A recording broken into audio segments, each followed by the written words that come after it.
Good evening and welcome back to Sports Talk ATL. I am Chase Earl, joined by Alex Lord. Rough weekend, really, for Atlanta sports in general. I mean, you talk about the Atlanta Braves, and we'll split this up, but the Atlanta Braves, they lose AJ Minter. They lose probably the most devastating game of the season, yet it seems like we say that every single day, and they find out a new way to lose. So I guess we'll start with that.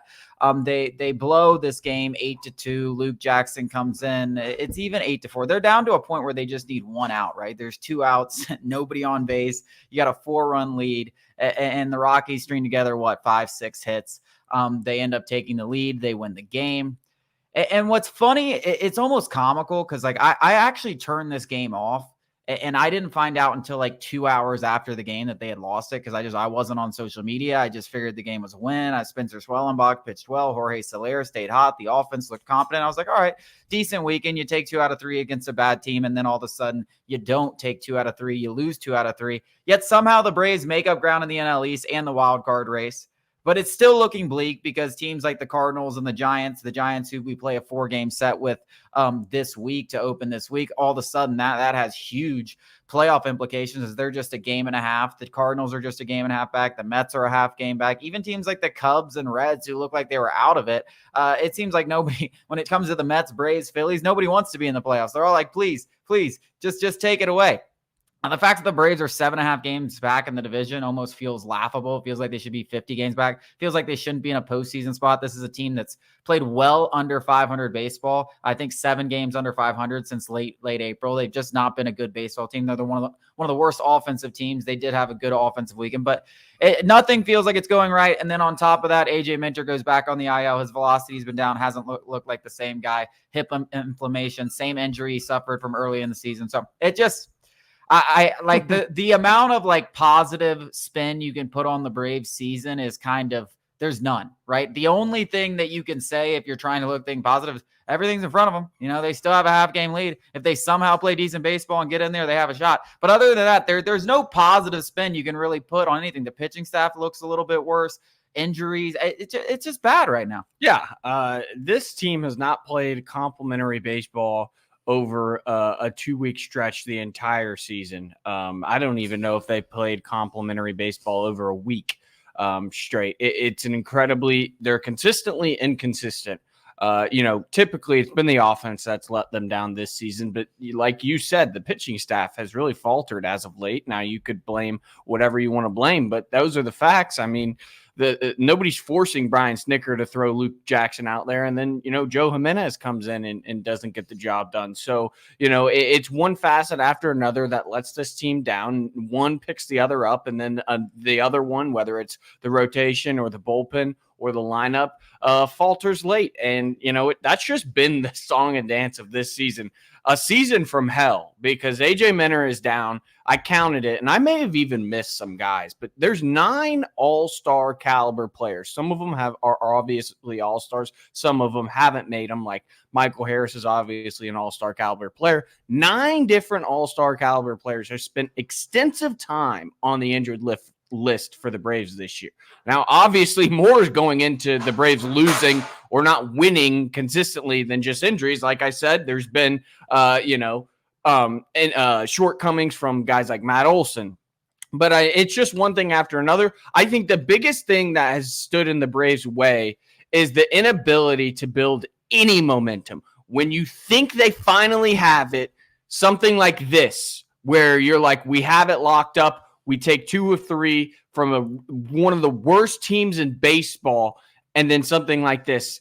You said it last week, or maybe you said it earlier this week, that you don't know what rock bottom is if this isn't it. We witnessed rock bottom, hopefully, on Sunday. Hopefully. See, that's the thing. Like they invent new ways to lose. Rock bottom, like the goalposts keep getting moved for what rock bottom is with this team. And I frankly don't know what it is. And I don't know how you have any confidence in the way. And AJ Minter just puts an even a further damper. And frankly, you talked about Luke Jackson, why Luke Jackson was even on the roster and why Dylan Lee was getting his innings manipulated so you create extra rest for guys like Chris Sale. And Brian Snitker said, we talked about it last week. Which is hilarious, is this was the point that like you were like, ooh, now we got to wake up. Yeah. It should have happened 2 series ago. Yeah, I mean, it should have happened in the second half of the season. I don't know where the Braves' sense of confidence that they were just going to flip a switch and turn this all around when their offense has been one of the worst in baseball dating back to April, right? We're not talking about little sample sizes where, these underperformers. And guess what? Michael Harris and Ozzie Albies, we knew they weren't walking through that door. So we knew the offense was still going to be a problem for weeks. I don't know where this false sense of confidence, and we've seen it from the guys, whether it's resting pitchers or the lack of moves at the trade deadline, this sense of confidence that, oh, we're going to get in, right? And now we know, like, going to get in doesn't I mean, frankly, when you're really thinking, and this is why it's nice to look at it and be like, oh, we're still in a playoff spot. And before the weekend, even though we played terrible baseball, we weren't in a playoff spot. But in the reality of the situation, when you're looking at these wild card standings, like, you got 6 teams within 3 or 4 games. Only one of those teams needs to go on a streak and get hot, like we've seen with the Padres and the Diamondbacks, and all of a sudden you're 4 or 5 games back. I mean, the Braves are 4 games back of both the Padres and the Diamondbacks. They play good ball. It only takes the Mets, the Giants, the Cardinals, whichever one of those teams. It only takes one of them. It only takes one of them getting hot, and all of a sudden you're 2-3 games back. You go and lose 3 out of 4 to the Giants, you're now screwed. You're really, really you're really behind the 8 ball. And I guess you're looking for a positive. Michael Harris, he should be back, I believe, on Wednesday, August 14th. He's eligible to come back. He's been tearing the cover off the ball. And Gwinnett, 500 OBP. I know Gwinnett, they need to be taken with a grain of salt, but it looks like he's fully healthy and ready to go and should be ready to contribute. Reynaldo Lopez coming back about a week from today. We'll see when he actually makes his first start as long as there's no setbacks. But yeah, those are about the only positives.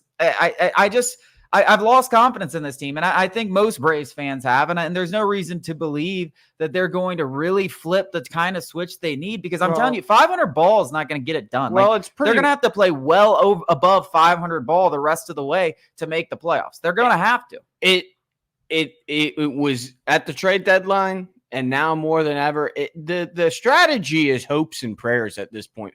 Because like you said, the only additions we're hoping for are guys who are already in the building other than Michael Harris for a large part of the season. So, like, this is the team that we're with for the rest of the season. Nothing is going to change. Michael Harris alone is not going to change anything. Even when Reynaldo Lopez comes back, that's not going to change anything. Like AJ Minter's now the bullpen is down one of our key setup guys. And even before, even with the struggles, you still trust and love a guy like AJ Minter in that role. So, if you're a Braves fan, you're basically looking at Alex Anthopoulos and still scratching your head like, what the hell were you doing at the trade deadline? In my opinion, at that point, it was a lot of hopes and prayers, and even now, it's still a lot of hopes and prayers. Like, even if, like you're mentioning, the Braves had to go and play some unbelievable ball, even then, this still might not be in their own control. You say it as if like everything is in front of them, and yes, but mathematically,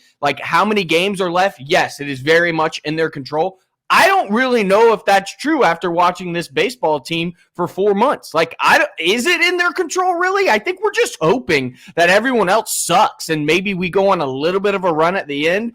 I mean, that's really what it is. We're hoping that 4 or 5 guys in the lineup are hot at the end of the season and we sneak into October, and then, all of the stars in the entire galaxy have to align for us to maybe get to the NLCS. That's what we're banking on, hopes and prayers.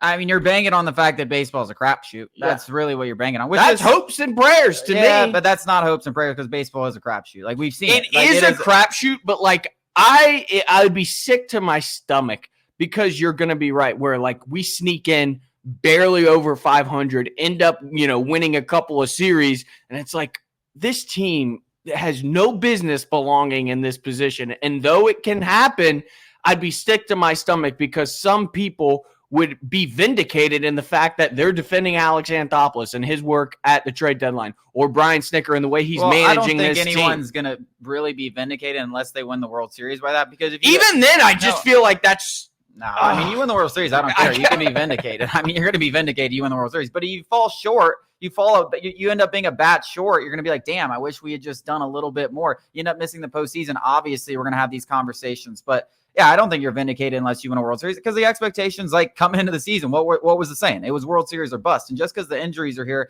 doesn't mean you could have made moves to make that happen. But, hey, the injuries don't stop with the Braves. We had several big ones. We'll talk about that after the break with the Falcons.